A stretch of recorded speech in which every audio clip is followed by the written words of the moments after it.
हम प्रभु परमेश्वर को धन्यवाद देते हैं आज की सुंदर सुबह के लिए। प्रियो, मैं आप सभी का स्वागत और वेलकम करता हूं living Christian movement fellowship ministry Jaipur Rajasthan में। प्रभु आप सबको बहुत बड़ी बरकत दे, आशीष दे। परमेश्वर का हाथ आप पर और आपके पूरे परिवार पर बना रहे, ताकि हम परमेश्वर की महिमा कर सकें। आज के दिन की शुरुआत हम प्रार्थना के साथ करेंगे, ताकि प्रभु की उपस्थिति हमारे साथ बनी रहे और जो परमेश्वर की योजना है उसको हम पूरा कर सकें। प्रार्थना करेंगे। धन्यवाद स्तुति के योग्य हमारे प्रेमी और दयावान परमेश्वर, हम बड़े आदर के साथ, दीनता के साथ, नम्रता के साथ पिता परमेश्वर, आप जैसे महान परमेश्वर के चरणों में झुके प्रभु। आपको धन्यवाद, आपकी स्तुति करते हैं आपकी आज की सुबह के लिए जो आपने दिए प्रभु, ताकि हम आपके पवित्र सिंहासन के सम्मुख आकर आपकी महिमा करें, आपकी बड़ाई करें, आपकी स्तुति करें और आपके नाम को सराह सके।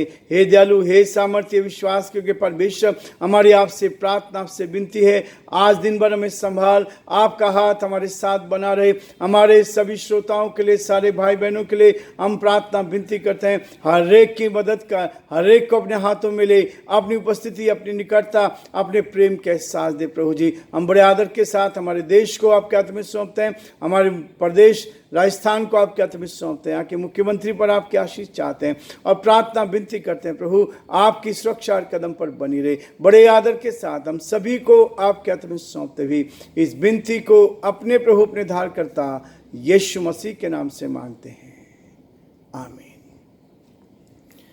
प्रियो, आज 8 अगस्त है। परमेश्वर का धन्यवाद करते हैं कि हम धीरे धीरे एक एक दिन आगे बढ़ रहे हैं और परमेश्वर हमें आशीष देता है। आज का दिन है, आज का जो मुख्य विषय है, शीर्षक है भरमाने वाली आत्माएं।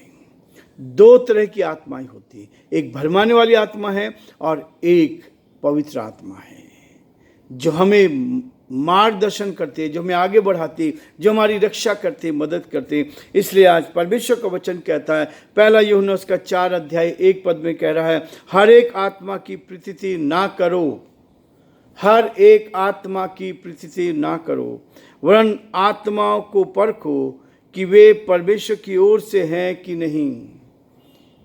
परख की आत्मा मेरे और आपके जीवन में होना चाहिए।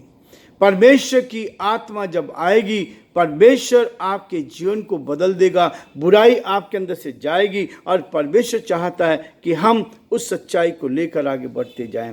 प्रियो, परमेश्वर का वचन मुझे और आपको कहता है, परमेश्वर ने हमें इस बात के लिए रखा है कि ताकि हम उसकी विश्वास योग्यता को अपने जीवन में देख पाएं। कल हम देख रहे थे कि विश्वास की अच्छी कुश्ती लड़ने के लिए परमेश्वर कहता है कि विश्वास की अच्छी कुश्ती लड़, जीवन में आगे बढ़ना चाहिए।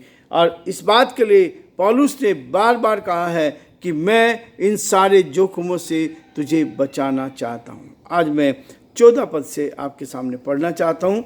परमेश्वर मुझे और आपको आशीष प्रदान करे, ताकि हम आगे बढ़कर प्रभु की महिमा करें।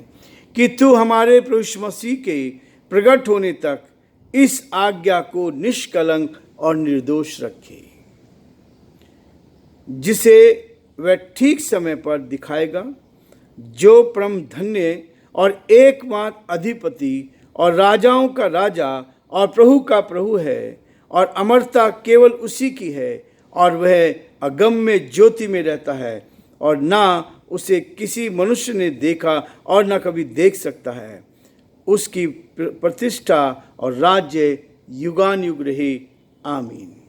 इस संसार के धनवानों को आज्ञा दे कि वे अभिमानी ना हो और चंचल धन पर आशा ना रखे, परंतु परमेश्वर पर जो हमारे सुख के लिए सब कुछ बहुतायत से देता है, वे भलाई करें और भले कामों में धनी बने और उदार और सहायता देने में तत्पर हों। 19 पद, और आगे के लिए एक अच्छी नींव डाल रखें कि सच्चे जीवन को वश में कर लें। हे तीमुथियुस, इस धरोहर की रखवाली कर, और जिस ज्ञान को ज्ञान कहना ही भूल है, उसे अशुद्ध बकवाद और विरोध की बातों से परे रहे। आखिरी पद, कितने इस ज्ञान का अंगीकार करके विश्वास से भटक गए हैं। तुम पर अनुग्रह होता रहे। परमेश्वर अपने इस वचन के पढ़े जाने पर बरकत और आशीष दे। तुम पर अनुग्रह होता रहे। हमने पढ़ा है पहला यूहन्ना उसका 4 अध्याय उसके 1 पद में कहता है, हर एक आत्मा की प्रतिष्ठा न करो, वरन आत्माओं को परखो, वे परमेश्वर की ओर से है। लेकिन यहाँ पर तीमुथियुस में भी पहले तीमुथियुस के 6 अध्याय और 14 पद से लेकर जो 21 पद तक मैंने आपके सामने पढ़ा है, परमेश्वर यहाँ पर भी इसी बात को कहता है। परंतु संसार के धनवानों को आज्ञा दे कि वे अभिमानी ना हो और चंचल धन पर आशा ना रखें, परंतु परमेश्वर पर जो हमारे सुख के लिए सब कुछ बहुतायत से देता है।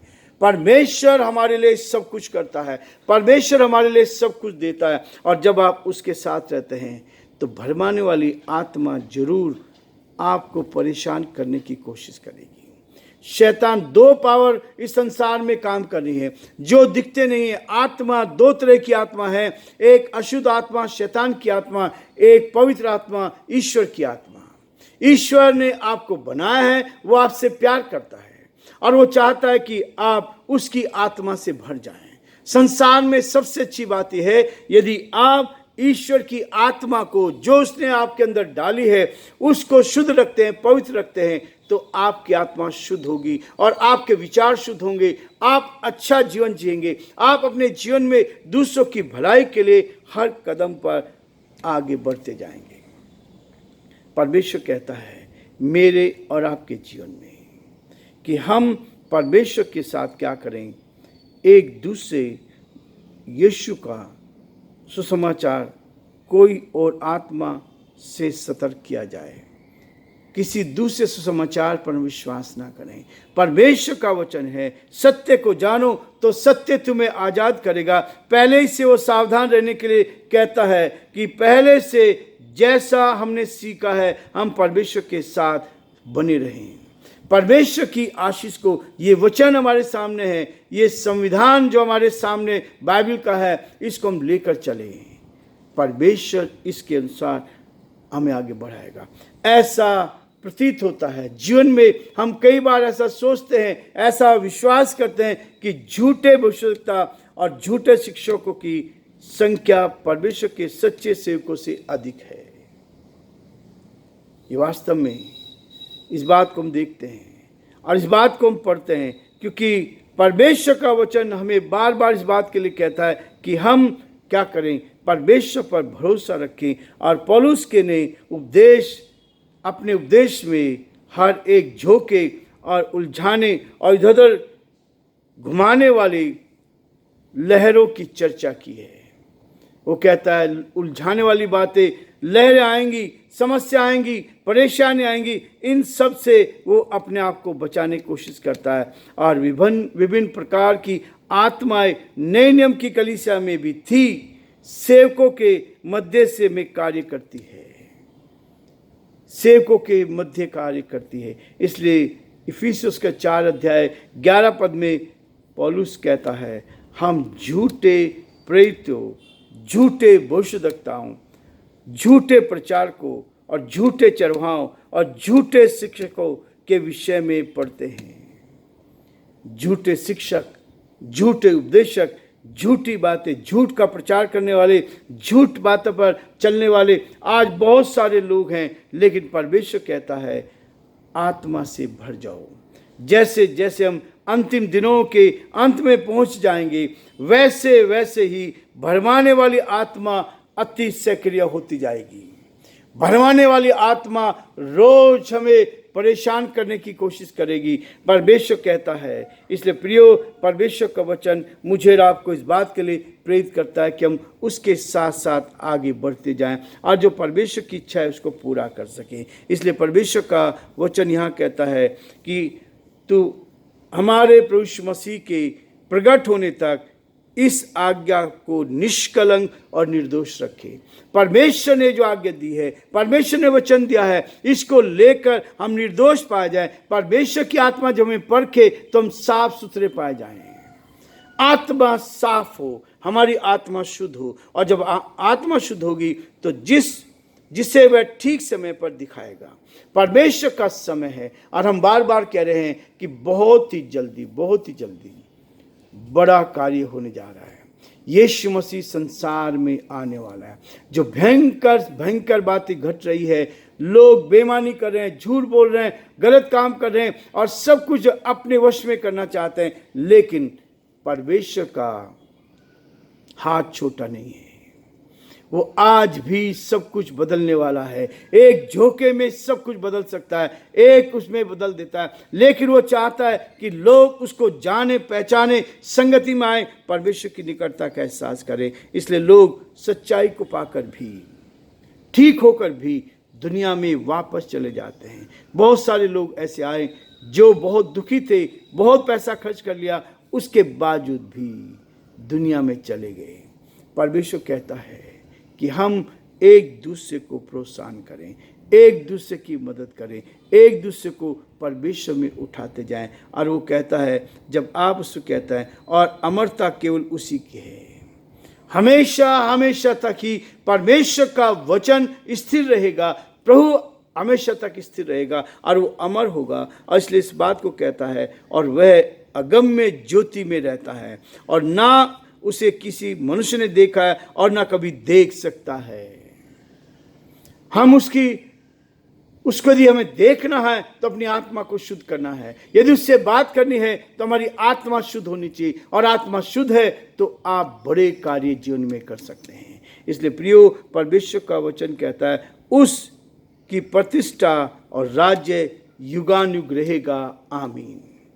युगानुयुग रहेगा। ये विश्वास हमारा है, इस विश्वास को लेकर हम चल रहे हैं। परमेश्वर इस विश्वास की रखवाली हमारी करता है ताकि हम आगे बढ़ते जाएं।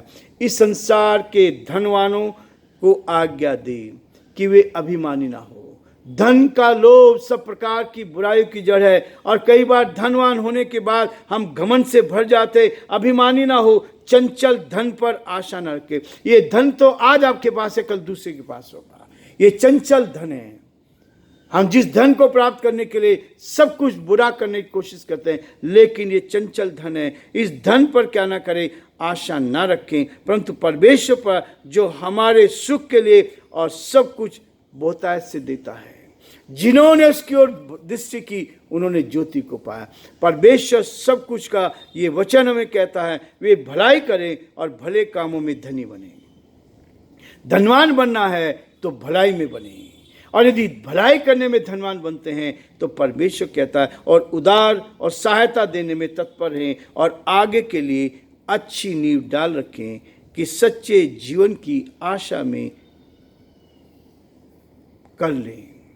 परमेश्वर मुझे और आपको इस अच्छी आशा को देना चाहता है ताकि हम आगे बढ़कर परमेश्वर की महिमा करें। आज मुझे और आपको भी कहता है, उस समय तीमुथियुस को कह रहा है पौलुस, आज मुझे कह रहा है, हे तीमुथियुस, इस धरोहर को की रखवाली कर। परमेश्वर मुझे भी कह रहा है, हे विजय, इस धरोहर की रखवाली कर। जो विश्वास लिया है उस विश्वास को लेकर आगे बढ़ना है, ईमानदार बनना है, परमेश्वर के भय में चलना है, अपनी आत्मा को हमेशा शुद्ध और पवित्र रखना है, जिससे ज्ञान को ज्ञान कहना ही भूल है, उसके अशुद्ध बकवाद और विरोध की बातों से परे रहे। गलत बातों से, समझौते का जीवन नहीं जीना चाहिए। समझौते में अपने को समझौता नहीं करना है। इसलिए परमेश्वर चाहता है, कितने इस ज्ञान का अंगीकार करके विश्वास से भटक गए हैं। हम बहुत बार सोचते हैं कि हम बहुत अच्छा कर रहे हैं, लेकिन परमेश्वर चाहता है कि हम ईमानदार बनकर परमेश्वर की महिमा करें। प्रियो, आज पहला तीमुथियुस समाप्त हो गया।